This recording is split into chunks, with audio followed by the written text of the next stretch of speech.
Good morning mga kapangyo! Welcome to our YouTube channel. So for today's vlog, pupunta tayo ng Montalban para i-celebrate ang anniversary ng kasal ng aking kapatid at ng aking bayaw. So tara, at kami inyong samahan! So finally, narito na tayo ngayon sa private resort ng Cabins View by Tristan. Okay, let's go inside mga kapangyo! So mga kapangyo, na tayo ngayon sa resort. And binakita akong pusa sa labas, syempre. Hindi mawala yung magpapakain tayo ng mga stray cat, no? Sana nadun pa siya sa labas. Kakaawa eh. Come here. Kayo na ka pa dyan. Nag-wait ka ng food. Payat-payat mo, oh. Hindi ka papakainin kita, dali. Oh. At ito may isa pa. Mahiyain siya, oh. Mailap siya sa tao, hindi kagaya niyang isang black. Ano ito? Uy. So mga kapangyo, ito ang specialty ng aking sister. So, siya ang cook for tonight and gumawa siya ng buttered garlic shrimp. So actually, ayan, nailagay na niya yung butter and garlic plus yung shrimp na together. So dahil wala kami nang biling salted egg, lalagyan niya to ng itlog na pula. Itlog na maalat para mas masarap syempre. And then it's okay na rin, at least may butter naman siya. At dito marinated na rin ang pork steak na lulutuin naman ni Andre mamaya. Siyempre, itong bida dito, no, si Adira. Oh, di ba? So, we're celebrating the 1 decade of wedding anniversary na ng aking hipag ng aking sister at aking bayaw. At mula dito sa second floor ng room, ayan na matatanaw nyo sa baba. Di ba, napaka-relaxing, napakaganda. At dito naman, sa pinakang second floor, ay meron silang twin beds. So, pwede ang tatlo. Magkakapatid, magkakaibigan, pwede magkasya dyan. And, pwede nyo rin ibaba yung pinakang foam kung gusto nyo, kung medyo malaki yung family nyo, no?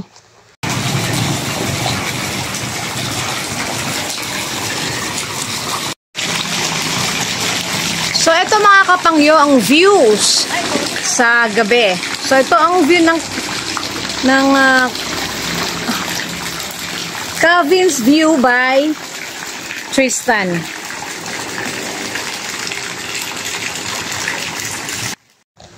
Alam niyo mga kapangyo, sobrang nakaka-relax dito. Lalo na pagka naririnig niyo yung mga huni ng mga ibon dito sa paligid. Nakakatuwa. At saka yung sa mga gustong mag-relax talaga ng family, mga loved ones, o kahit company group, pwede rito actually. Yung dalawang rooms nga lang o dalawang house ang inyong i-accommodate. At ito na mga kapangyo, palabas na ang aking bayaw. Inutusan siya kunwari ng aking kapatid dyan, ng aking sister, dahil meron siyang pasabog. Meron siyang surprise na ibibigay sa aking bayaw. So, kailangan natin siyang i-ready. Hindi natin siya magagawa kung nayan siya sa loob, di ba? Kaya pinalabas muna ng aking kapatid para maging matagumpay naman ang kanyang surprise sa kanyang husband. Kaya tara, pumasok na tayo sa loob mga kapangyo. So ito na ang mga kasabwat ng aking kapatid sa pag-aasikaso ng kanyang pasabog sa kanyang asawa for tonight. Dahil ang anniversary nila, di ba mga kapangyo? So dito nakita nyo ang kanilang toilet, di ba? Napaka-elegant. Malinis actually ang paligid dito at talagang may enjoy nyo rin ang pagtulog. Actually dito meron silang Netflix. Meron silang Wi-Fi. Free din ang Wi-Fi. Kaya pwede kayong manood, mag-movie marathon, yung mga ayaw mag-swimming sa labas, yung tipong gusto i-chill-chill lang sa loob. And dito nga mga kapangyo, katulong ko rito or kasama ko ang mami at ang aking sister syempre dahil siya ang nagluto ng buttered shrimp niya na pang dinner ngayon sa kanilang anniversary. And yung pork steak naman na gagawin ni Andre dyan. And of course, tayo ang mga punong abala dito, no mga kapangyo. So, ayan na. Ready na natin ang ating dinner for tonight, mga kapangyoy. Is the buttered shrimp. Buttered garlic shrimp, sorry. Kain tayo, ha? Okay. Wala tayong batihado. Wala. Spring Oh. Ano na ganyan? Oh, ayun o. Tignan natin mga kapangyo yung kanilang surprise. So, tignan natin mga kapangyo kung paano gumawa ng paraan yung dalawa ni Andre at Rhea. Dahil ang bayaw ko, hindi talaga nakalabas pala. Gawa na marami daw aso dun sa street, dun sa may labas. Kaya iniutos na lang namin doon sa boy dito sa pinakang Cabins View. Kaya, so mga nag-aayos na lang din sila dahil magsiswimming sila ngayong gabi. Actually ako bukas pa ako ng umaga magsiswimming. At meron naman akong dalang sunblock and sunscreen. And eto na mga kapangyo naka-ready na yung mga ilang pagkain natin. At eto na, na-discard na ni Andre at Rhea ang pagbobomba ng mga balloons na hindi maririnig ng bayaw ko sa pinakang first floor. Actually sa third floor to mga kapangyo, no? So hanggang 3-story tong Cabins View by Tristan. So tinawag na ng kapatid ko ang aking bayaw. Kaya hintayin na natin. Kunwari may pinapaayos lang siya dito sa third floor. Bakit na siya mga kapangyo? Happy anniversary, Tama! Hindi namin na-capture ang facial reaction ng aking bayaw pagpasok. Actually, na-surprise naman siya at happy. Kaya yan, alam niyo naman tong aking sister, full of surprises to. So, ano masasabi mo sa pasabog ng iyong asawa, ng aking sister? Bakit? Ano ba yung...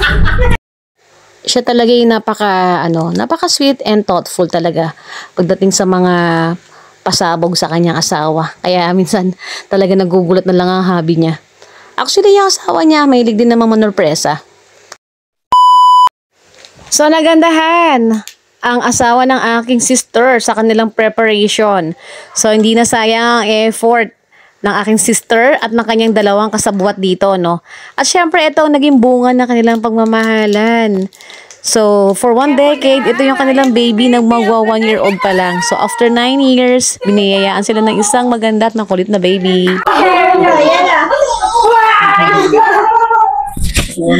Saya ba?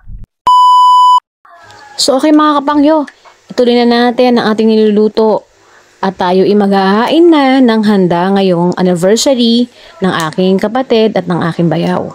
So, ayan. So, si Mami na lang ang kasama ko ngayon dito sa kitchen. And then later, we're gonna take our dinner. So, tara at samahan nyo kaming celebrate ang anniversary.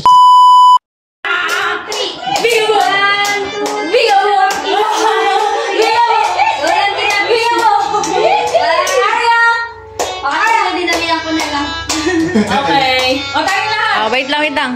Yan. Tayong lahat. Paano mo? Tayong lahat. Paano?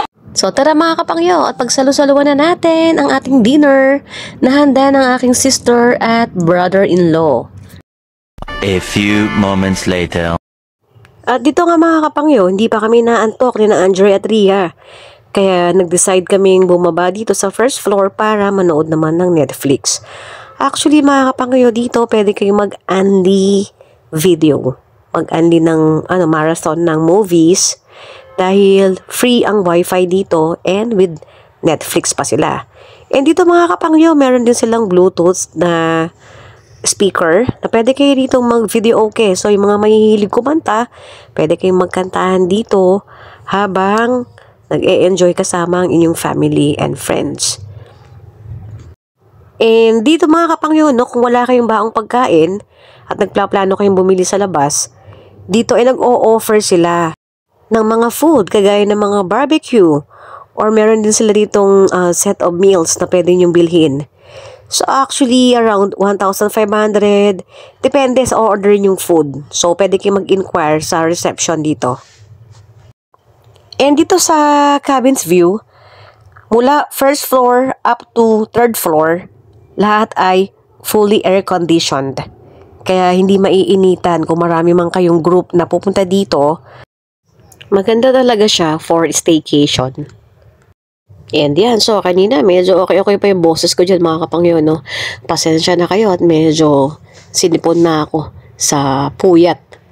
Kaya yan, nagpapaantok na lang tayo dito mga kapangyo, no? Para at least makapag-ready na tayo mamayang umaga. Kasi alauna na rin dito.